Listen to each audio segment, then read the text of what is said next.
Hey guys, well, happy spring semester. Thank you all for coming to our first general meeting. We're going to hear from Ray Wolf in just a bit. I do have just a few business items to go over first. Yesterday we had our first bake sale, and I'm proud to say that we raised just shy of $400. So thank you guys. Appreciate it. That money helps us be able to go to conferences, which I'll talk about in just a moment, not just for this semester, but for semesters beyond. So it definitely helps out a lot. It also helps us with doing fun social events later on this semester. So greatly appreciate that. Want to just address something right off the bat. You'll notice you've seen these posters hung up across different classrooms and even some of the Met Lab by Dr. Ashley. We've also hung up some posters as well. Just want to let you guys know that for us as an AMSE board, we're all about providing a environment that is both collaborative, cooperative effort, and also, just being able to work with each other in a positive environment. We are all coming from different backgrounds in forecasting. I know for one, I had never touched the COD website in my life until I came here. There's a lot of things that I have to improve on. So at the end of the day, we all deserve to be here. We were all admitted here for a reason. And so if there is ever a point in time that you are uncomfortable, whether that's in a situation here in Davis or another building on our campus, you can scan that link, that QR code, or you can contact a trusted faculty or myself. So if you see something, say something. But again, we are all about providing a positive environment here, and we want to continue that. All right. So I just wanted to address that. Secondly, there is a new initiative that we're doing. I am actually going to be hosting study sessions every Saturday between 9 and 12 p.m. right across the hall here in the Met Lab, and that starts next Saturday.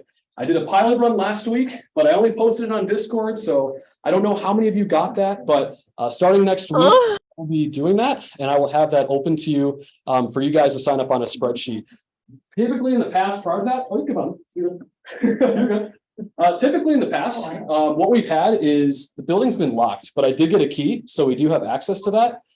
So for those of you folks that are in 493, for those of you that are doing Synoptic in terms of like the coding, the Python, this is a really good opportunity for you guys to take advantage of that and use the resources over here.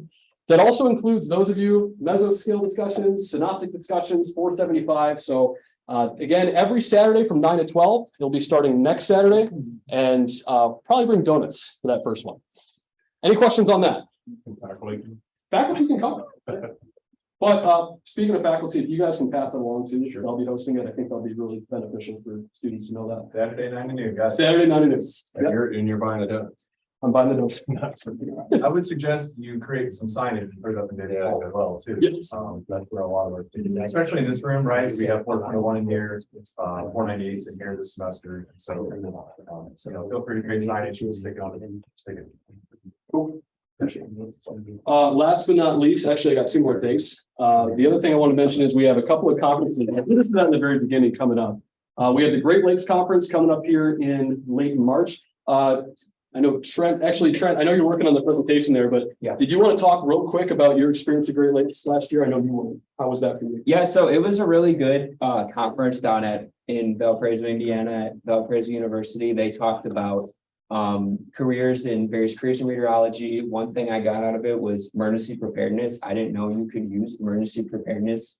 Like, I didn't know you could incorporate that with meteorology. I mean, it makes sense, but I guess I didn't know that there was like a specific background like with emergency preparedness in meteorology. They also talked about severe weather events, and we did a case study on the April 15th or the April 9, 2015 Rochelle tornado. We did a case study on like the conditions that day and kind of like guessed, where's the low pressure system going to be? Where's the most area favorable for severe weather? And it ended up being April 9th, 2015, the day of the Rochelle tornado. So it was definitely a beneficial experience. I know the admission was $60, or if you fill out the form, $80 if you haven't. But honestly, I think it's worth the little bit of the expense to be able to go. So yeah. So we have that coming up. We also have the Iowa Severe Storms Conference. I know, Victor, when you were advisor for the MS chapter, did we go to that at some point? I don't know if we did. This is all on you to organize though, but the Severe Storms and Doppler Radar Conference, in fact, Bill Gallus just sent me the announcement. It is again, I think it's like their, I want to say 25th or 30th anniversary of that conference this year. There's typically always a pretty big presence from students across Midwest meteorology universities. It is highly tailored towards severe convective storms, but and operator, as the name says, but yeah, we've had a pretty good attendance there almost every year back going when I was a student in the mid 2000s. So if that's something that you guys would like to organize as a student chapter and go and be a part of that, you know, you certainly have a blessing from faculty to use funds to offset travel to do that. So, but that's something that you guys organize at will. If you're interested. So we did have a general interest form go out for the Great Lakes Conference. They are doing late registration until the 15th. So it is going to be extra, but so far we have 6 folks going to the Great Lakes Conference. I will be sending out a interest form for the Iowa Severe Storm Conference coming up later in the week, probably around the weekend or so. So look out for that on Discord and our social medias. That way we can get a head count. It's just to see if you're interested. We just got pricing on that in the last week or so. So we finally kind of know what the general cost would be. So that'll be going around. Look out for that. And then one other thing before I introduce our e-board here, I wanted to mention that we are going to be doing more social events this year. I know last year we had a ton of special guests come in. We did a lot of presentations, but I will be taking kind of interest in different recommendations for social events you would like to see. I know in the past we've done bowling nights. We have also done, let's see, I know bowling nights have been one we did last year. I was thinking about even doing like a bag tournament out in the front once it gets warmer outside. So I'll take any recommendations you have. We're going to be filling up the schedule this year with more social events and fundraisers. So if you have any ideas, please send them my way. Really appreciate it because I want to get to know you guys more. And I think that's a perfect setting to do that. Last but not least, we did send out a survey last semester at the end, just getting some feedback for our chapter and how we did. Overall, you guys were pretty satisfied with how we did last semester. The one thing that we got the most is that many of you didn't really know our e-board as well. You guys see me up here all the time presenting, but I got a lot of feedback from folks saying, hey, I don't really know this person or what they do. So I want to take a moment just to introduce who makes up our e-board. It's certainly not me doing everything. We have a pretty good system going where everybody contributes and everybody here's a leader. So I want to start first by introducing our vice president this year, Lexi Mitchell. We also have our trustee Trent, who thankfully is troubleshooting our Zoom. Thank you for doing that. Just to the left, we also have Katie, who is our vice president of external affairs. And then last but not least, Kelvin Hawthorne, who is our PR chair. So I wanted just to take a moment. I know Lexi had a couple things to talk about with her AMS on Wheels project. So before we do that, Kelvin does have a pretty cool announcement for us. Sure. So yeah, so the cool announcement is that we are now weather ready nation ambassadors. Chapter. So that's a very cool thing. And you'll hear about some of the things that we're doing to sort of participate in that. But we're excited to be a part of that and hope to use that to our advantage and the community's advantage as well. So. All right, I guess that leaves it to me. So excuse me, I have a little bit of a cough. So I know you guys have heard me talk a little bit about AMS on Wheels. So I'm going to give you kind of what that is. So last year there was a bunch of talk, at least among the group that I knew of, about how we all felt that meteorology was underrepresented to a certain degree in our elementary and middle school years. So in order to make sure that we could accommodate that and make it less of an issue, we actually developed AMS on Wheels, which is an outreach program where we go to elementary, middle, and high schools, telling students about the opportunities that come with meteorology. And in some cases, we're actually giving kids like a word they've never heard before. So as it stands, the whole purpose is just educating and informing them on the whole thing. We do connect to curriculum. We have done presentations where we bring in policy about climate and climate change. That's kind of my bread and butter, because if y'all haven't heard me talk about it, I want to become a policymaker one day. So that's kind of what I want to do. And it's been really good. There is a research component with this. So we do survey these kids before and after these presentations to see if they think meteorology sounds cool to them and if they'd pursue it in the future.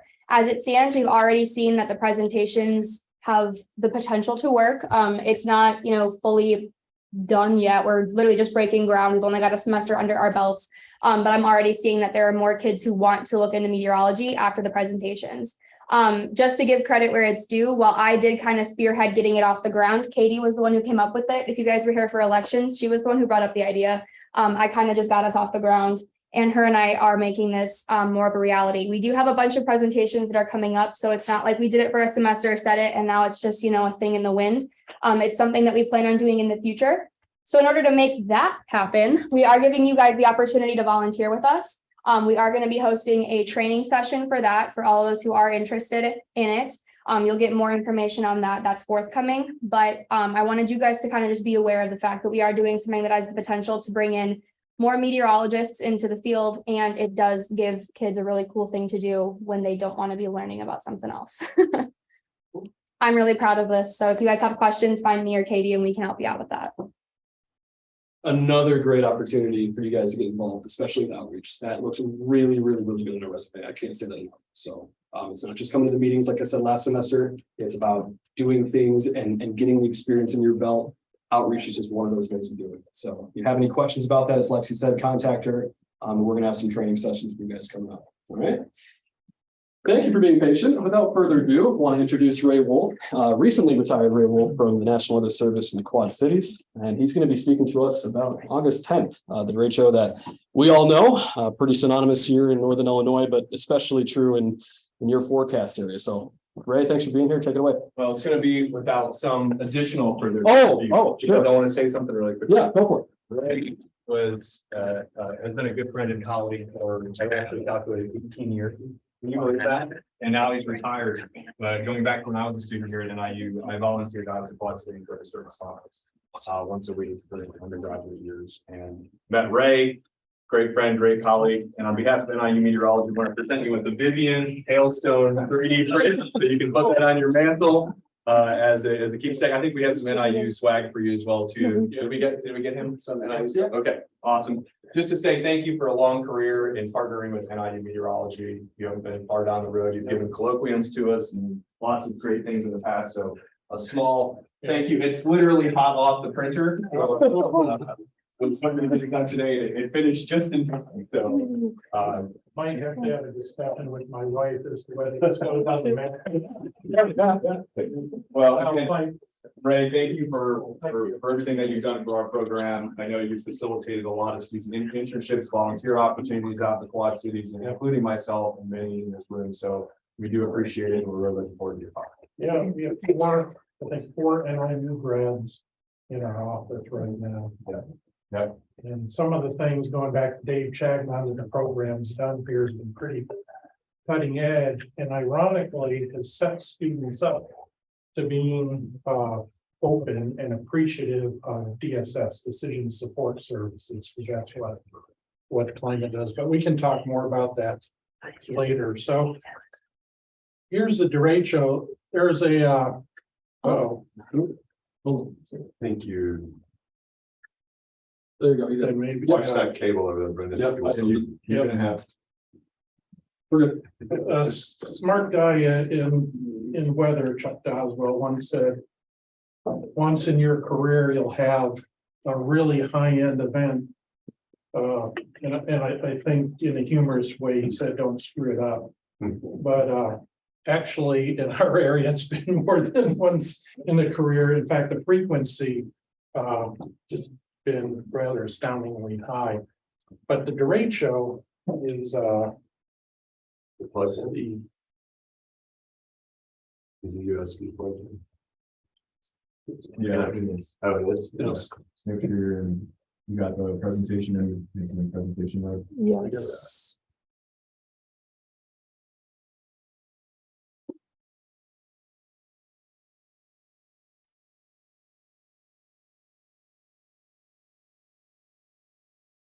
I can click for you too if you want. all right. Oh, you got looks it? like works now. Yeah, sure. So this is one of those, the latest career event, and to put some context in it, this happened during COVID. So we would bring in more people for severe weather anytime. We didn't bring in as many as we typically would, but in an event like this, we might easily have 10 people, maybe even 12, depending on staffing and who's in town and whatnot. With all the workload associated with this. So huge impacts, 3 direct fatalities, 1 indirect. I think it was power lines blown down and somebody got electrocuted. So 3 direct fatalities mean wind from the derecho actually was the causative factor in the death. 2 of those in Iowa, 1 in northern Indiana, and numerous injuries This is staggering. 2 million homes and businesses without power. I mean, that's maybe I'm from Chicago, so 2 million isn't that big if you're just talking about the city. But when you look at the aerial coverage, so that 2 million adds up pretty quick. Some folks were without power for over 2 weeks. And I'm not talking rural end of the grid folks. I mean, people in Cedar Rapids because of the extent of damage. At least 8,000 homes destroyed or heavily damaged. Nearly all homes in Cedar Rapids had at least some damage. It might have just been cosmetic in some areas and more substantial in others. And they lost about half of their tree canopy. And imagine that in a city. You don't think of the trees too much on a citywide perspective, but if you think like urban heat island and how hot the subsequent summer was without all that shade, and then what's going on hydrologically because the trees utilize that water and after a rainfall holds some of that water, so the hydrology changes. USDA estimated upwards of 850,000 acres of corn and crop damage, but also, and they get kind of ignored in the Midwest sometimes, 300,000 acres of specialty crop damage. These would be your horticultural fruits and vegetables, sweet corn. Northern Illinois is one of the major pumpkin producers in the country. And this was another $1 billion disaster. So here's a map you'll recognize from SPC. Blue dots are all the wind reports. You see it started out in Omaha's area and continued on to Fort Wayne, northern Indiana, CWA. The black spots are all winds in excess of about 70 miles an hour, a lot of them. And then at the table here, you see some of the measures and estimated winds. So pretty crazy to get so much wind over such a large area, over 80 miles an hour. Usually with an event, an 80-mile-an-hour wind is pretty impressive in its own right. This one south of Midway, I think that was a DOT site, so that's probably a fairly reliable measurement. It's not a home weather station. Some of these estimates are probably not too unrealistic, although people do have a tendency to overestimate wind speeds. Because how often in your life do you get to calibrate yourself with 80 to 100 mile an hour winds and what that looks like? So this is a good example of DSS in a rather subtle way. These are the same reports with tornadoes added. The dark green areas are the primary corn and soybean growing areas, and the light green are secondary corn and soybean growing areas. So you can see the reports in the context of what's going on agriculturally, and a good example of how looking at things from a different perspective really adds to the story. So no surprise that our CWA and you folks here in Northern Illinois, right up to the edge of the Burgoyne suburbs of Chicago, are in the heart of the Corn Belt. So you could hardly draw a line to more significantly impact the crops. Interesting that it starts out with severe but not significant winds early on. Then you see the appearance of significant winds in central Iowa and places east. And then you get into the Chicago area and a greater frequency of tornadoes. This is in keeping with the conceptual model of bow echoes and how they initiate, evolve, and mature through their lifetimes. You see the radar composite map here, and we'll look at that again. So here is using GIS, Scott Lincoln at our Chicago office put together based on the reports, the contours of the various wind speeds. So everything in blue and above is severe weather warning criteria. And then we have just this little couple swaths in here where we had enough damage to support estimates of 120 miles an hour or higher. The challenge is with estimating winds is when they're of a long duration, a weaker wind at a longer duration can create damage that looks like a stronger wind at a short duration. So there's probably a little less confidence in these estimates on the higher end than what there typically would be. I think the wind group at University of Illinois documented pretty confidently up to 110 at least. So that's in the ballpark. And you see, interestingly, as you evolve into more of a tornado mode in the Chicago area, you see the strengths of the winds actually begin to diminish. So interesting life cycle to the derecho here. This is a personal weather station that we received the data from Johnson County Emergency Manager from North Liberty, Iowa. This is just north of Iowa City. And you see the severe wind threshold, 58 miles an hour here, and then 90 miles. And you see how the wind actually peaks well above 90. But the interesting thing here is look at the duration. You know, you've all been through squall lines before, and you get 5 or 10 minutes of really decent winds, and then it pretty much comes and goes. This went on, this was severe for better than an hour, which is pretty staggering. I've seen QLCSs produce winds that last on the order of 20 or 25 minutes a couple of times in the past. But to produce these kinds of winds for over an hour is pretty staggering. This is another Coralville, which is right on I-80 in the Iowa City area, from Kagan's webcam, the weather station there.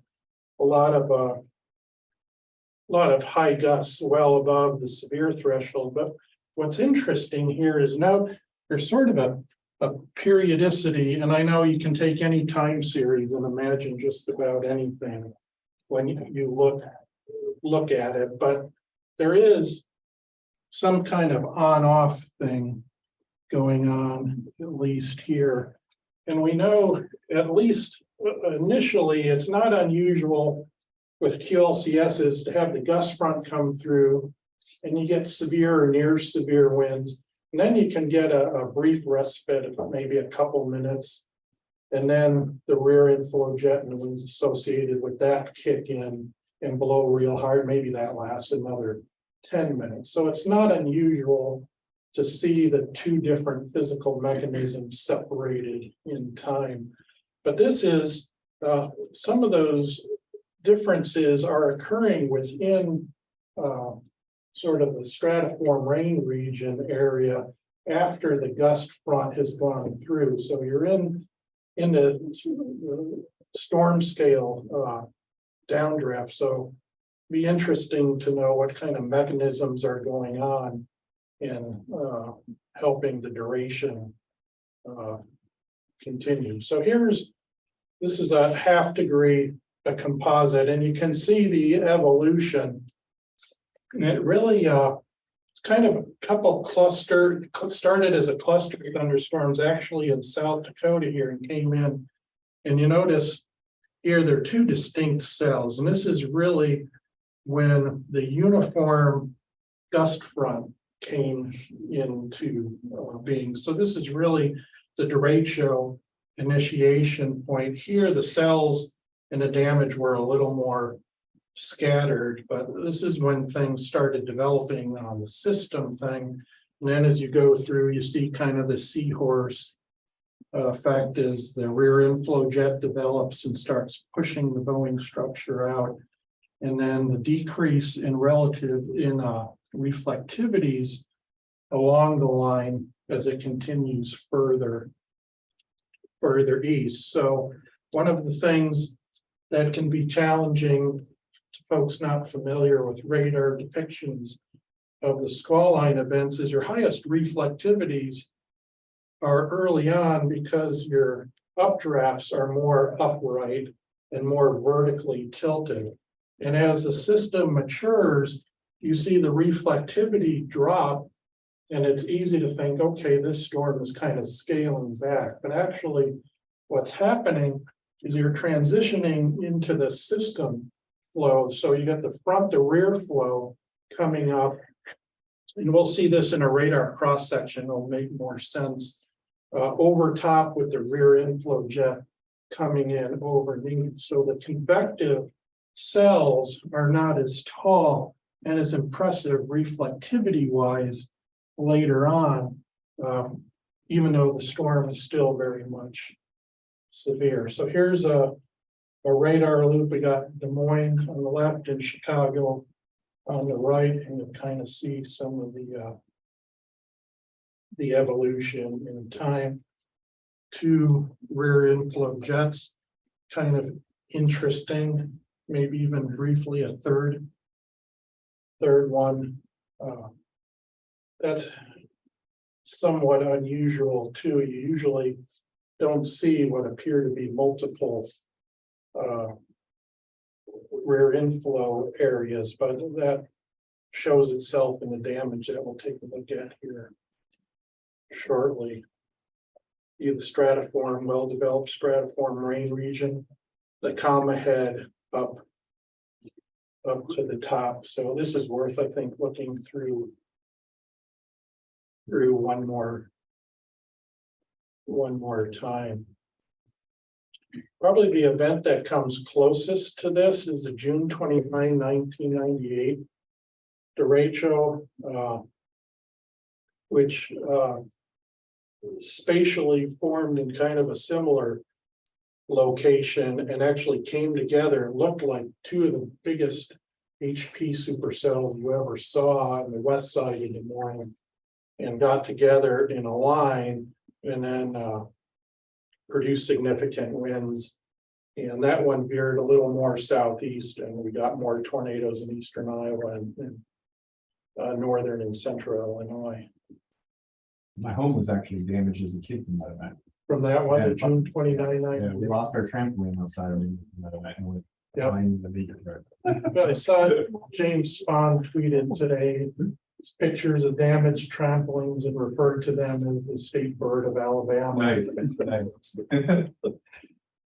So, but that event's important because that was one of the first ones where the concept of mesovortices and being tornadic and non-tornadic, along with other circulations like the comma head and the QLCS, really got illustrated in the 88D era. So this is MODIS True Color Satellite. So it's a global orbiting satellite, and we're just flipping back and forth with a before and then an after. And you see the lighter areas are where the crop damage goes. So we have Des Moines here. There's one just north of Des Moines. There's another one that started just northeast of Ames, moved east, and then this one that went through Cedar Rapids, and even the tail of this one kind of went through Iowa City. So it's amazing what a scar on the crops this left. It also shows the utility of the MODIS data in the polar orbiters. You just hope that you got clear skies so you can get good data shortly after the event. This is from the Sentinel system, and essentially you can think of this as a Doppler radar on satellite looking down. And so it's picking up the reflectance, or what's reflecting back to the satellite, and you can see they use it's kind of before and then two after shots. The after shots use a white color curve and then an enhanced with the pink, so you can see the damage. And we're zoomed in here more. Davenport is right down here. And Cedar Rapids is back up this way. It's Coralville Lake and Iowa City is down here. So you can see the swaths continue through Clinton and actually across the river into Whiteside County. And then this swath kind of lets up somewhat as it approaches the river. So a lot of neat things you can see in terms of impacts. There's been work done with both the Modus and the Sentinel on hail swaths, because hail swaths will do significant damage to corn and soybeans too, and we'll see some neat impacts there. But there's also the night lights on Modus. And this is simply, I enjoy looking at this, trying to figure out what locations are which. And you see here is the default or the before with Cedar Rapids, Iowa City, Quad Cities, Clinton, Sterling, Rock Falls, Rochelle, DeKalb, and then the blur that is Chicago. And then if you look at the same area that's here that I annotated up here, the power loss much less in the way of light. So it kind of gives you an idea of the scope of the power outages that occurred, and an interesting application of the polar orbiting data. So some pictures. Grain bins are not very storm worthy structures, and these are big grain bins too. And you see one of the challenges when you're out doing storm surveys is to figure out what's the initial damage that was caused, and sometimes that damage, like here as it's blown into the house, actually caused this damage, not the wind itself. There's a team working now to improve our EF scale rating systems. And one of the things that's high on the priority list is to get after these grain bins. One thing we know for sure, if they're full or even half full, they tend to be more resilient to the wind. If they're empty, that can be a world of hurt. One of the interesting things we saw on satellite looked like tornado tracks because they'd be straight and then have like a little occlusion hook to them. But upon looking at it closer, what it was the wind blowing these grain bins, and it's rolling through the corn crop, flattening the corn. So some more from the Cedar Rapids area. It's an apartment that lost a good part of its roof, and that was tower is that's a standalone tower. It doesn't have any cables holding it up, but still, as I forgot what they said, if that was built withstand 125 mile an hour winds. So some more. Marion is just northeast of Cedar Rapids, and you can see these grain bin systems are really vulnerable. The wind just caving in the side of it here, but these are really big systems set up here. Then some pictures from trees right around the office here. So what I'll do now is step through and take a look at some of the, start out with synoptic scale, then get down to the mesoscale, and then down to the radar. So all of these are SPC mesographics from 17Z. So we see the jet in the upper Midwest in the area of divergence in purple. So we'll see here with the potential vorticity, a shortwave working across the upper Midwest. So there is some support, but you notice these things aren't like perfectly co-located. It's a little bit north, and the reasoning is it's the instability pool we'll see in the surface forcing was over Iowa, but it was this short wave moving through the upper Midwest in a progressive fashion. That was the background. See strong mid-level winds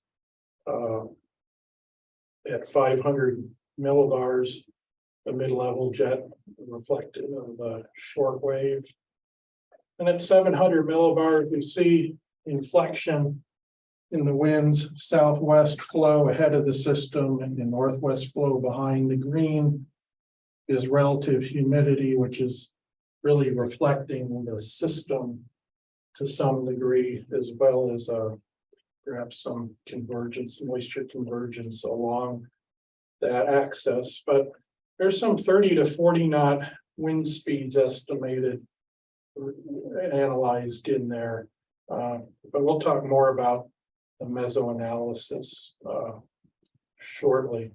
Look at 850 over Iowa. Your green, of course, is the higher level dew point. So plenty of moisture available. We see the wind shift to the northwest in semblance of a thermal gradient. So we're getting a push of a new air mass coming in behind that short wave, as well as drier air. Also 925, don't forget to look at 925 frequently. There's some interesting things going on here. Again, notice how the thermal gradient is tighter at 925 than it was at 850. And southwest winds ahead, and actually, interestingly, northeast winds behind. You start at this point where the derecho's entering its maturing stage. It's having such a profound effect on even the synoptic environment. Sort of becomes hard to see what was, what the precursor was synoptically versus what the derecho is modifying, because that's these systems will do. Here's a loop starting at 12Z of the WPC analysis of the cold front moving through the area. So you see the surface forcing tied with the system. So pretty good. If you can imagine, and I'll show it here, a good frontogenesis along the frontal boundary there. So you're getting a circulation, the warm air rising ahead of the front and cold air sinking behind the front. And then you have the jet aloft and the secondary circulation. Presumably, and this is one of the things I've noticed about derechos versus standard QLCSs, is the venting of the updraft is pretty stupendous in derechos. I mean, you'll see some tremendous storm top divergence associated with the line, and we'll see that on the radar here in a second. But I also wonder, and this isn't the data that would diagnose it expertly, but if we got a linkage between the low level frontogenetical based circulation and the upper level jet circulation, so you got a deep tropospheric lift that supported the convective outcome. And here's a frontogenesis area along surface frontogenesis indicated in the area in red along the frontal boundary here too. And like I said, it sort of gets to be a bit of a muddle because the derecho exists because of the convergence along the front, but yet the derecho, with producing strong winds, is enhancing the convergence, and convergence is a key component of frontogenesis. So you start getting in these chicken and egg type things. We look at differential divergence. This is the idea here in this SPC graphic, is where does convergence at 850 millibars overlap with divergence up at 250 millibars, with the idea you could get that deep tropospheric ascent. And we see that here again associated with the derecho. So you can kind of think of it like a chimney. You're getting good inflow and venting into the system and a good outflow as well. Here's our special sounding we put up at 17Z before the line came in. And if you just looked at the winds, really not too impressive. I mean, if you were all about supercell tornadoes, that wouldn't get you excited at all. I like to look at the theta E profile with the idea that the cooler, dry air aloft versus the warm, moist air below, the differential between those can be indicative of how strong of a downdraft you might see. And a lot of our derecho events, that differential is pretty impressive. Some of the values here, the most unstable cape is pushing 5,000. The mixed layer cape on the sounding is about 2,500. The most unstable is actually the surface based. They tend to stick with the mixed layer for routine convection. Surface spaces is good for hype and to get excited. But I think the point here is that what I've seen is anytime you start talking about capes in multiples of 1,000, that you're in trouble. That's a potentially day. Precipitable water was 1 inch and 3/4 here. We'll also take a look at the layer lapse rates here, because that's another interesting thing. But looking at the photograph there, I mean, you do see a little bit of turning in the low levels, and you do get the lengthy part in the upper levels, which would be the venting, but it's not a perfect photograph by any means. So here's the MU cape to give you a perspective. So we have this here, it's so moist in the worm sector that you're getting these monster capes out there, and they're all surface based. Values as high as 5,000. Those are probably overblown, and of course not capped. And your effective bulk shear is about 35, 40 knots in here, so pretty good. But the interesting thing about shear is getting into that zone where it's good enough for KLCSs, but not so high that you get pushed into supercell land. And that can be one of the challenges in forecasting mode, is seeing how that plays out. Mean layer cape is probably a more realistic number, so about 3,000 joules per kilogram. And you see the cape gradient associated with the thermal gradient there too. But one of the challenges with, is it going to be a derecho day or not, is it's not unusual to see days with these huge capes and then nothing happens because you're capped, or maybe because there's nothing to initiate the convection. So picking out derecho days is not necessarily straightforward. Downdraft cape, not surprisingly, is pretty good in our area with values well over 1,000.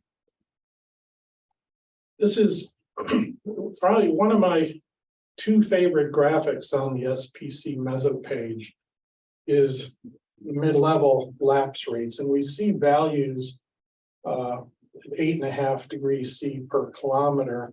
And the sounding validates, the 17Z sounding validates that. And the thing about looking at layer lapse rates, there are 2 ways to look at instability, right? When you look at a sounding, you're looking into a parcel. But what's really going on with this derecho is it's lifting a whole layer of air, and it's overturning that whole layer of air. So you can see that this kind of assessment gives you a better understanding of how easily that is to happen. And you can actually see these lower values in back are due to the derecho too. That's the rain cooled air behind it. So the derecho does, a lot of what we work with in weather is all about Mother Nature balancing itself out. And that's exactly what's going on here. These higher level lapse rates are getting balanced out. And you see the cold pool. Sometimes that cold pool behind the derecho can be so significant, you'll see the radar being refracted, and you'll see ground clutter behind the derecho because of the cold, dry air left in the wake. So low level lapse rates are pretty good. One of the questions about why did Chicago get more tornadoes and we didn't, got one or two maybe, and maybe Des Moines got one or two. A couple of things. One, given the life cycle, like I mentioned earlier, of the QLCS, tornadoes are more likely in that post latter end of the mature side, but also they had more daylight, more sunlight to increase their low level lapse rates than they did in central Iowa as well. So low level Cape, there are a handful of things we look at for tornadoes. 0 to 3 kilometer Cape is one of them, and we see those values tend to be just a touch higher in Chicago's area. Although this is where some of the meso analysis can get a little squirrely. And I'll mention right. So here's the effective bulk shear. And we're pretty much into the moderate shear range, which is favorable for linear versus supercellular convection. But here's the low level shear. You would think, well, with all those tornadoes, low level shear should have been pretty good. And it's not looking, we got values 10 or 15 knots on here. That certainly isn't enough to get your tornado threat wound up too high. And again, but you do see it is where it is relatively higher is in Chicago. But if we take a look, look shortly at the bad wind profile. In the low LCL heights, not surprisingly in the warm humid air mass, as you're converging moisture ahead of the derecho, your LCL heights are pretty low. So here's the bad wind profile at 1730 Z from Davenport. And I don't have the same data, unfortunately, for Chicago, though I've seen it. If you look at the bad wind profile and compare it to the SPC meso analysis, the bad wind profiles shows the low level shear is more impressive in Chicago's area than our area, and also than what the SPC meso analysis shows. In fact, if one wanted to be snarky, I don't know if a 40 kilometer resolution is legit to be called a meso analysis. It's really more of a synoptic analysis. But the point beyond being snarky is when you look at the SPC mesographics, keep in the back of your mind that there's a scale of detail going on below which that analysis is gathering. So you might have to get into looking at OBS or bad wind profile or other data sets, or inferring even from satellite cloud movement and things at a scale. The meso analysis is great for sort of a synoptic or maybe just slightly below synoptic scale. But if you really want, if you're in chase mode or just forecast mode and you want to say, well, is it going to be in Ogle County or Lee County? The SPC meso analysis isn't likely to do that for you. So see the storm inflow, storm relative inflow ranks up. And I kind of think of these derechos like an upright vacuum cleaner, where they're sucking the air in, the dirt and stuff from the floor, and then the updraft is the crap going into the bag. And then it vents out the top. And the stronger the updrafts, it would be like a stronger vacuum cleaner. So the stronger inflow supports the stronger updrafts. The Derecho composite parameter, not surprising, actually does, from a forecast perspective, does a good job. Well, you got the Derecho here, and it actually continues on. And then we see as it loses its support, it weakens. And by the time it gets into Ohio, it's not enough. One of the biggest forecast challenges, I think, is when you look at these static maps, is to have a good sense of, for example, let's say there's a cape, a really good cape axis ahead of a line of storms. Are the storms just going to work through that cape axis and then move into more stable area? Or is that cape axis moving along with the system because a shortwave trough or something is helping the system move? In which case, as long as the upper level support is there to keep the instability pumping in, your storms will continue. So some of the things you can tell early on about a squall line, because we know how they evolve. So here's your warm advection wing developing here. Here's Ames, Des Moines, Cedar Rapids, the Quad City is down here.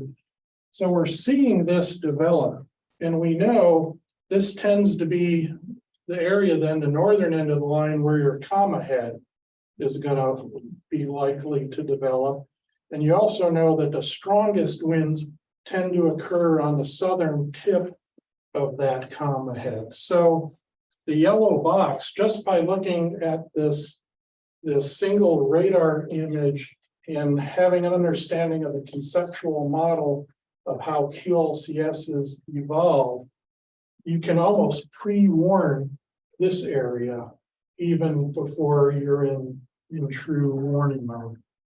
Or if you were so inclined to want to chase and get in front of this thing, you can see the area here. So we're intensifying, heading toward the mature stage. And as we go ahead,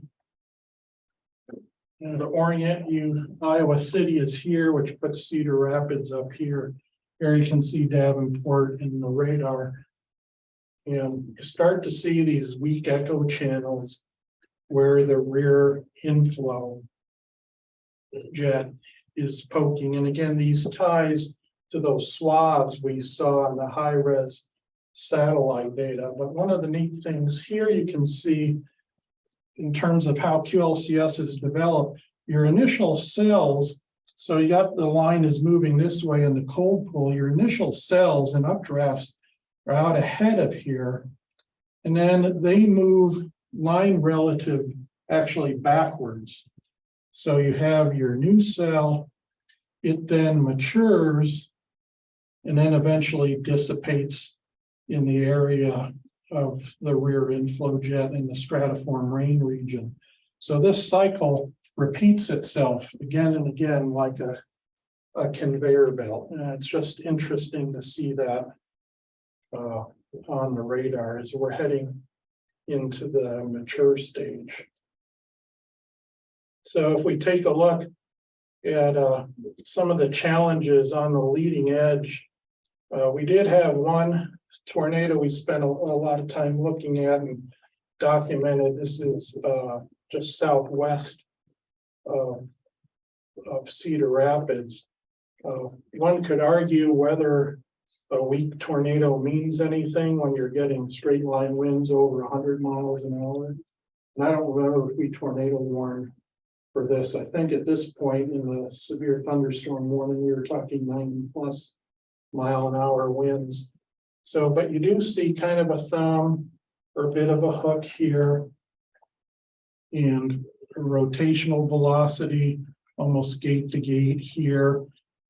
It can be challenging, the data quality In GR2, the aliasing algorithm can be a little fluky at times. We looked at areas of high spectrum width to help confirm circulation. So we have high values of spectrum width in the shear created with the circulation. And at this point, we're too far from the radar, so we're not going to likely see a TDS anyway. But that's certainly a challenge Chicago faced more than we did, is dealing with these kinds of circulations. So going ahead to 1727Z, it's the same kind of picture, but I focus more on the velocity here. Again, Iowa City, Cedar Rapids, here we are inflows here. This is the velocity data. So your blues are toward the radar. Here's your inflow. Your red coming up. So in your updraft along the leading edge. And then the storm top divergence is pretty impressive. So then in this area, you have downward vertical motion. So updraft coming here, rear inflow jet coming in here, and storm top divergence going out, all pretty textbook. We see the comma head circulation here and the flat out straight line winds there near Iowa City. New Liberty, where that had an hour plus of winds, is right up in this area. And Cedar Rapids experienced that too. In fact, somebody's got a good YouTube video. They basically put their phone on a tripod in their living room, pointed outside. And they stood with the phone for about 10 minutes and then decided it's time to get to the basement. So they basically caught the whole video. I don't remember. I think maybe if you just Google Cedar Rapids Derecho or search for it on YouTube, you'll probably find it. But it's interesting because you do see this ebb and flow into the strong winds, much like the mesonet observation showed. Pretty fascinating. So again, the comma head starting to further mature in the broad flow into the rear. You see the strongest winds observed on the radar up in the Cedar Rapids area. And that turned out to be a pretty good indicator of where the most significant damage occurred. Again, think of this like a comma head. So the strongest winds are going to be in this area. So, and then as we move on, get closer to DeKalb here, notice the line is kind of skinnied up. So we're still getting pretty significant wind damage and have a bit of a comma head still up here. And you see some of the de-aliasing challenges with GR that can really make trying to find these mesovortices especially challenging. So let's jump to what happened that forecast day, because it was a challenge, and I'll put you in the seat of the forecaster. So if you were working the mid shift before the morning this occurred, you would have walked in, and this was your SPC outlook for the day. Slight risk and just touching the southern part of our area. And then we see about 6 hours or a little longer later, you come up with this enhanced area. So they did expand the slight farther north and include the enhanced. I'll give credit to our forecasters and the guys at the Chicago office too for harassing SPC on this and getting them to move in the direction. It didn't hurt that there was convection actually going on out here that the models didn't have a good handle on at that time. But we'll talk about the timing of the 13Z release. Notice they actually sent it out 44 minutes early. If you ever see an SPC outlook come out early, that's one to take a close look at, because usually they're right on their deadline. But if it comes out early, there's the potential that they might be changing their messaging a bit and wanting to get a little bit of extra lead time on that. And likewise, you see their 1630 outlook came out at 1557 and it include the moderate. But at this point, I mean, you had just seen the radar data of what was going on in Des Moines area. So this was more of an outcast than really a true forecast. And again, they did use the understanding of the conceptual model of how QLCSs would evolve and look at the environment, but so did Des Moines and so did we and so did Chicago. It was kind of obvious at that point. So I think this shows that the severe weather forecast problem in a big sense is not totally solved. There's still some challenges up here. And here you see the verification relative to the outlooks. And I think this is probably a good example of where too much time was spent in the models and not enough time looking at the observations. Because if you go back to what was going on synoptically, you had your big instability axis all the way up here and your cold front coming in here and giving the timing of where those would interact, it would clearly be north of the area that had been outlooked, right? You know, so but what happened was there was convection in the model going on here that ended up killing off the convection up here, and that led them down the wrong path. So if there's one takeaway, you can never work hard enough to resolve what's going on in the observations versus what's going on in the models. And in the future, well, in the future is now, that's where we add value to the forecast process. We see the MDs 1450 came out here about 15Z. And again, they do kind of like I did with the earlier picture was showing the QLCS taking form. So they hit the upgrade to the moderate risk here, and they did respond pretty quick. The challenge was, and this is a good example of the societal aspects of our job, is we missed the morning news cycle.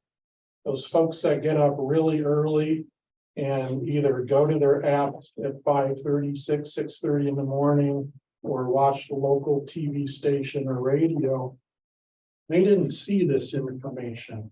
This came out after those folks had showed up to work or gone about their day. So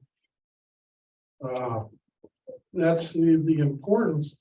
Sometimes you have to make a forecast decision that you don't feel prepared to make to hit a key media time, because if you don't, your perfect forecast that comes out an hour later isn't going to do any good. And it's especially true well, with winter storms and getting out in the morning when people before they're on the way to work, but also around here with the nocturnal convection, hitting that 10 o'clock news cycle. And I know for a lot of us with the apps and the information on the internet, that news cycle is not that critical, but for a lot of people, it still is. So this MCD came out later. I think if I can paraphrase what I know forecasters in my office said and what they probably said in Des Moines is tell us something we don't already know. There's a little bit of a yin and yang between these sort of warning level MCDs and the field offices. and who's serving who there. But this is just a service timeline, and I think we've been talking long enough about this. I won't go into it in great detail, but so the enhanced outlook came out at 7/18. But imagine if you're working at a TV station and you've had your graphics and everything put together already, and maybe if you're coming in like at 2:30 or 3 and starting a show at 4 or 5, you've been through those graphics already, and you might actually be at this time kind of ramping down. So this is not a good time to hit the TV folks with a big change to the forecast. The moderate risk didn't come out until just before lunch. They did go with the PDS tornado or a severe watch, which doesn't happen very often. And that watch did have lead time for us in our initial warnings. And it didn't take 12:15. We're seeing severe winds of 70 or higher west of Cedar Rapids. 70 is important in our area because that's a criteria in our warnings for which emergency managers will sound sirens. Because we know in our part of the world, I think it was one of your students who actually did the work on trees. Fatalities, was that Alan? You know, and we utilize that work, you know, done here at NLU to help emergency managers understand that trees kill people too. It's not just tornadoes. And if we're sending a message about saving lives, this kind of situation warrants that same kind of message, just like the tornado does. So we get the 90 to 110 mile an hour reports in Cedar Rapids at 12:30. A few minutes later, and then by mid-afternoon, things are going on in Chicago, and we're wrapping down. So this was clearly the most impactful severe weather event since the radar went in 1994. In fact, it's the most significant severe thunderstorm in terms of impacts in U.S. history. It had the highest wind speeds, the greatest spatial coverage, and the longest duration, especially that hour plus long of severe winds in the 88D era. Only the 29 June 98 event comes even close to that. Winds could have been up to 140. Like I said, that might be a little generous because of the duration and stuff. Several measured winds over 100, and the duration exceeding an hour in spots. The SPC outlooks gradually caught on to the event, but and fairly timely in respect to their workload, but not timely enough in terms of the recipients of the information. The first MCD was pretty decent, but the second one didn't add to the skill. One of the things that I've talked to folks I know out in Boulder, where they work on development of the HRR, they said for events like this, you don't look at 10-meter winds, but you actually look at the 80-meter winds, because those might more likely show the potential for the extreme winds associated with squall lines at times. So we had to ramp up our messaging pretty good, but like I said, missing that first group of people, the early risers. Really, we think, well, one of the fatalities was somebody who was biking along a bike path, and we don't know the details, but they either didn't check the weather or maybe checked it early on when the forecast was much more innocuous compared to what transpired, and thought, and then you're out on a bike miles from home and you're vulnerable. So that getting the message out in time to help people make the right decisions is really critical. Favorable derecho for an environment. One of the other challenges is there are times when you see environments pretty similar to this and you don't get a derecho. And nobody's got a handle on why the no events occurred yet. We pointed out some of the shortcomings in the SPC mesoanalysis to keep an eye on, and about how additional analyses, even looking at individual observations or clues from satellite loops of cloud trends and such, can help fill in the detail. And it's interesting, the difference in environment from Western Iowa to Chicago layered on top of the conceptual model of how derechos evolve is kind of interesting and seems to really explain a lot. Classic derecho structure and evolutions, except the strength of winds observed by the radar and the length of the rear inflow jet, and those might be related. Also, the dual rear inflow jet structure is kind of interesting, but why we got this big stratiform rain region over this big rear inflow jet that allowed the winds to go on for such a long time? What in the environment could we see that would have told us that? We don't really have any idea. A few mesovortices, for practical purposes, I was actually supporting operations from home. And I said early on, this might be an event to not worry about the tornadoes at this point. If you're putting out severe thunderstorm warnings with winds of 70 miles an hour or higher, our EMs are sounding sirens. So that's one of the benefits of a tornado warning, is you get the sounds sounded. But also when, and it had not happened at this time, but it's in effect today. If you go 80 miles an hour or higher, that triggers WEA and will be on your phones. Boy, we wish we would have had that for this event. One of the things we talked about, there's a VCP 112, which is actually designed for hurricanes. And we kind of wonder, boy, we wish we could run the radar data in that VCP to see if we get better quality velocity data. That's just kind of a for fun thing. The satellite data, the high res satellite data, polar orbiting stuff, was extremely useful to give us a sense of the extent of what was going on. The higher temporal resolution from mesoNets was helpful. Unfortunately, ASOS, once the power goes out, believe it or not, there's no power backup for that. So we lost the data at Cedar Rapids ASOS.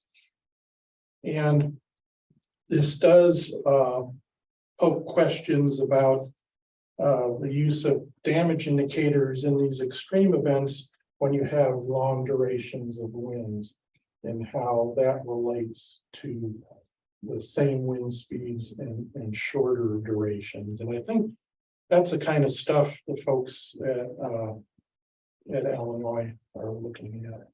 Boy, that wraps it up. That was kind of a marathon. A lot going on, but it is a once in a lifetime, hopefully, event. Hopefully you all don't have to go through one of those on TV or. So you mentioned the SPC, the SPC didn't do a great job. And I'm gonna go back and read the AFDs from that night before. Did anybody from Omaha, Des Moines, Quad, Chicago pick up on it? I don't know that they picked up on the derecho as much as us in Chicago picked up on your risk areas not representing well. What's Right, I didn't know if the overnight AFDs had any inkling of, because there was already some ongoing convection in Dakotas. right, and that was Precipitated. yeah. But that was not in the models. What's interesting, they did run the watch, Mhm. and they had to do a lot of playing around to get one event. But to her, there was one and this is a challenge with ensembles, but also makes one think about how best to use them. You go back and look at all the herd ensembles. At 2Z, there was one that looked very much maybe a little bit farther north. So when you use ensembles, especially in the convective mode, it's really easy to look at the mean. And you can take that and run with it.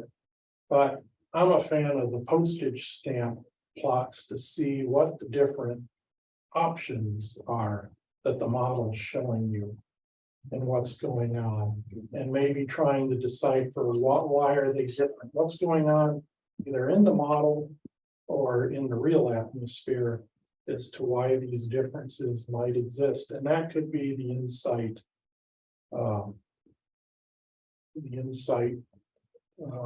that gets you ahead of the game with maybe figuring out, you know, in a dozen ensemble runs, the one or two that actually have the right answer are not close to the mean.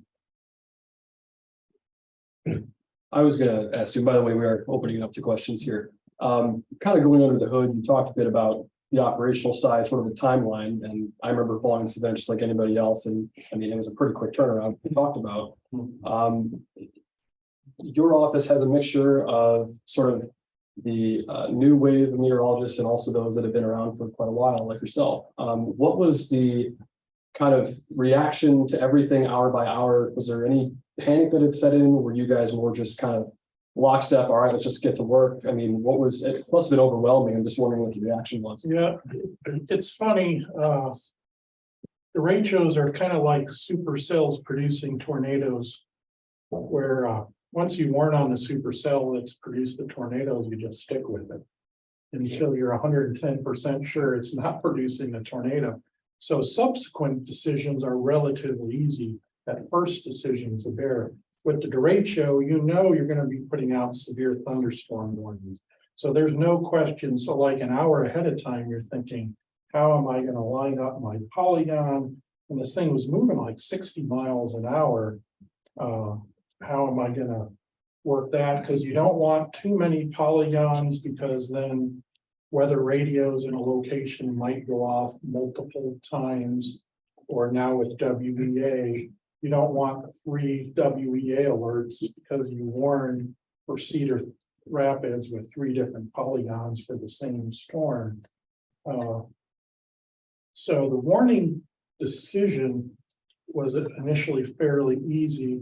Where it got challenging was how high do we go with the winds? And early on, it was a no-brainer. This is one we want sirens going for. And then I think some of the reports from Des Moines area pushed, I think they went as high as 90 in the mornings. That's probably where the harder decisions are. And then it's just a polygon management thing, trying to make sure that everybody gets ample lead time ahead of time. But you know you're going to warn. So The restriction on tornado warnings is what, 30 or 45 minutes? And then wind is, a T-storm is what, 60? well, practically it's all 60, and you. I thought tornado had been shortened for some. Well, administratively Right. shortened to 30. In our office, it was operationally lengthened to 45. Did you push the T-storm warnings? Can you push them to 90? Yeah, I don't know if we went that far. We might have gone over an hour in some, but it was moving so fast. If it had been moving slower, that probably would have been an even bigger question. And there's a whole area open to research. I mean, there's been some work already, and if I were around longer, I'd love to have like a student volunteer from here or somewhere look at it. Is what are your group of users that need warnings more than an hour in advance? Even if that information is not as skillful as warnings are. We know, like, for example, a large hospital, they might delay operations keep folks out of the operating room if there's a tornado risk between 1 and 2 hours from now. And then they have to move patients maybe out of rooms facing to the west with big glass windows like in back there. So the wind doesn't blow the window in and cause problems. And that can be dicey because with some patients, there's a risk in moving them. So now you got to write, what's the risk of the tornado or the derecho versus the risk of moving this patient that's in a high risk thing. There are all sorts of nuances in different avenues of our society where work to elucidate that would really be interesting.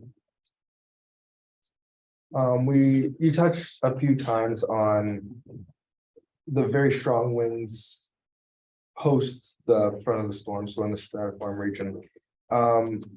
And having been in the office and talked to some of the forecasters post this event, they talked a little bit about having to warn behind their warnings. So how do you message that to somebody that you've gone through, the main part, what you're used to getting through, but now like the threat's still there?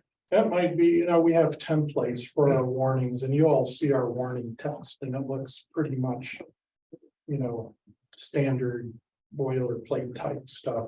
Sometimes you got to go in and manually add a little bit more to explain something like that, or on our NWS chat with the media, that would be something we would chat to them to explain.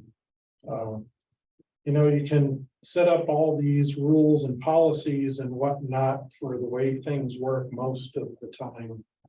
But sometimes you're faced with a situation and you got to adapt on the fly.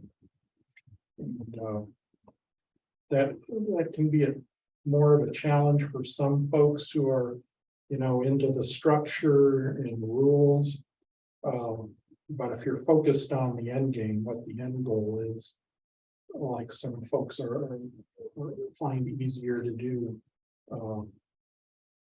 doing something on the fly, like the first tornado emergency. There is no policy. That was out of Moore, Oklahoma. There's no policy on tornado emergency. Weather Service never talked about using the tornado emergencies. It just so happens one of the best convective warming suits in the country at Norman was working and decided they needed to do something extra to amp up the threat level and to really get people's attention. And so he said that's what they put out, a tornado emergency, and that certainly grabbed people's attention, but there was no, sometimes you need a little initiative. But it's tough if you're new and don't have a big experience base to draw from. That was a very experienced Sue who's well respected in the community and made the call. I want to bounce off that for just a second. Sure. The idea of a tornado emergency, and as you said, to add more kind of incentive to take action. Do you find that, because one of the things that I hear a lot of is you have a tornado warning, a tornado emergency, both of which have really high false alarm rates, respectively. Do you find that adding that is sort of a communication barrier in and of itself? Because you have people saying, okay, well, how do I differentiate between this, a PDS, and tornado? Yeah, it is interesting because we get mired in the nuance of our text sometimes. But the policy with regard to tornado emergency is there should never be a false alarm. It should be an ongoing, like for Fairdale.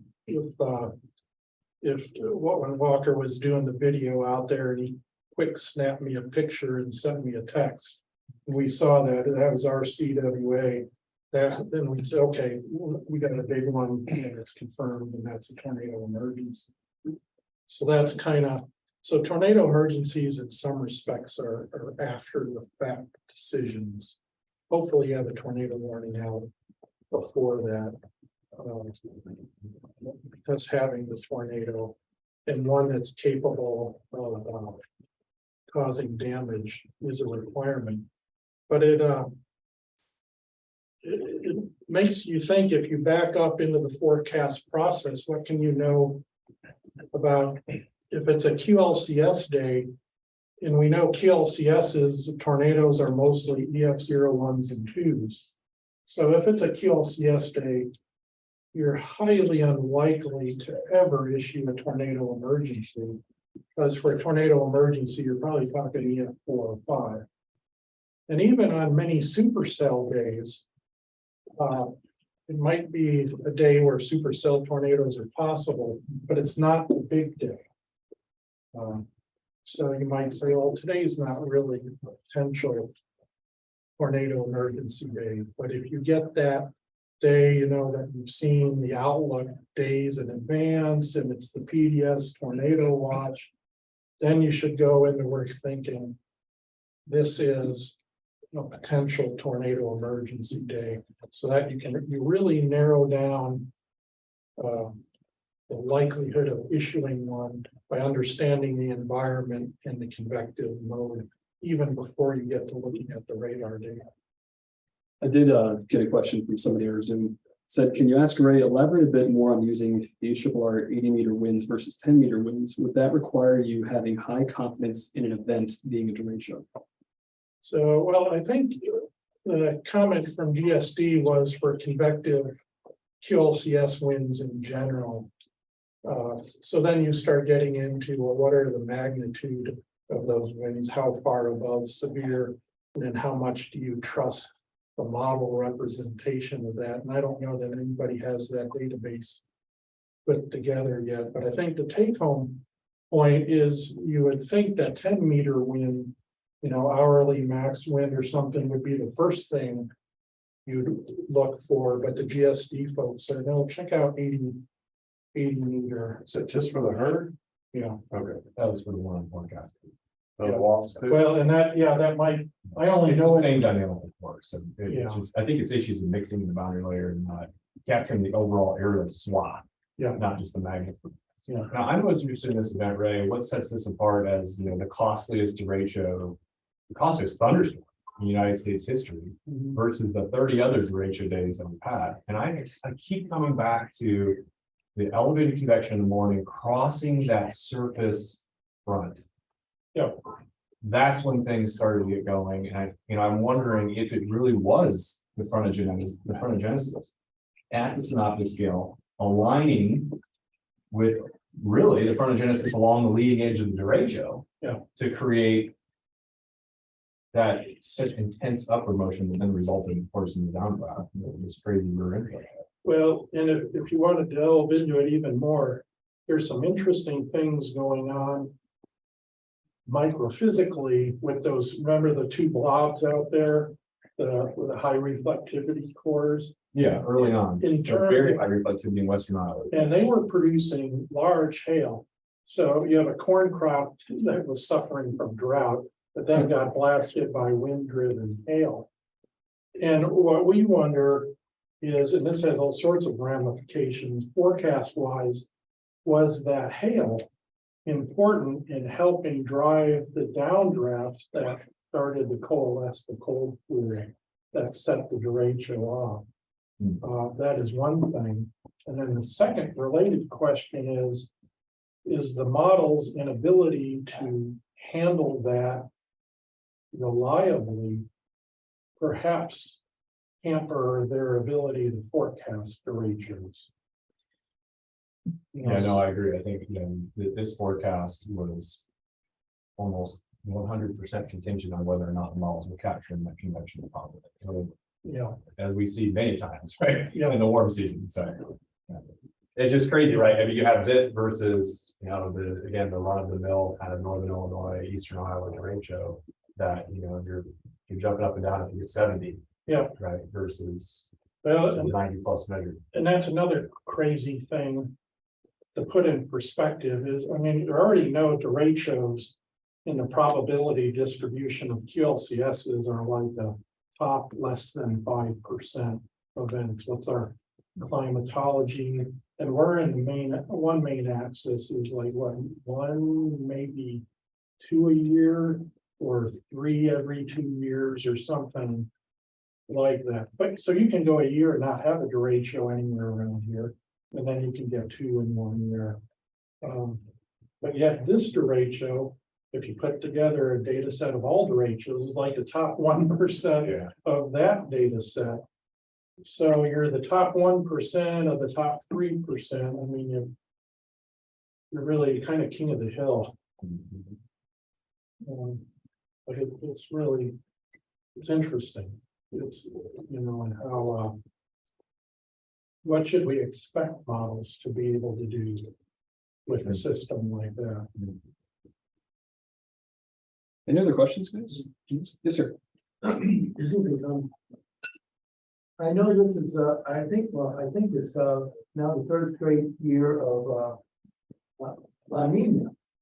Is there any, indication that, this coming year would be, high potential for events like this? That probably actually gets in the Victor's area. But we are now, Yeah, I mean, we're kind of in uncharted waters, yeah. statistically speaking, in terms of having crews. We're of course fading out of that line right now. If you've looked at the Pacific SST.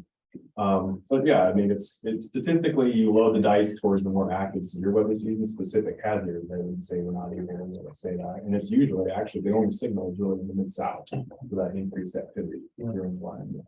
But we're fading out of that pretty quickly, so. Yeah. The atmosphere right now, though, is still definitely in a line state. So very meridional, very progressive. I mean, if you've been watching the system over the last 2-3 weeks, everything's been moving along pretty quickly.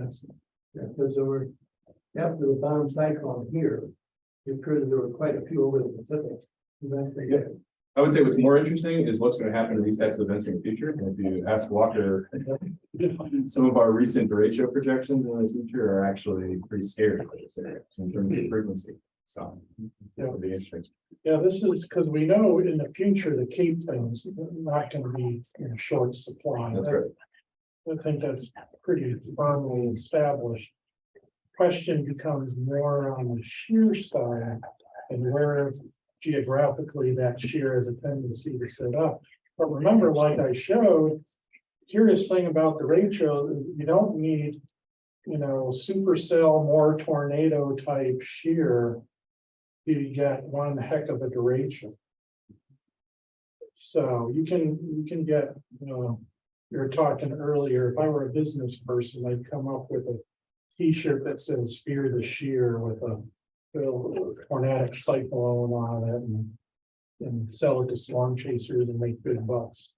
There you go. And AMS shirts. Yeah. Yeah. But Fundraising idea. But the idea is, a lot of the focus is on Cape, but really it's the shear that determines your swarm number. Because you can have 500 Cape, and the shear will tell you whether you have a low top squall line or a low top supercell. So if you have 1500 Cape, take the low top out of it, and the shear will tell you whether you have a QLCS or a supercell. So that's and I don't know how confident Walker is in future projections of shear. It's not gonna, shear's not gonna be the big issue in the future. There'll be shear.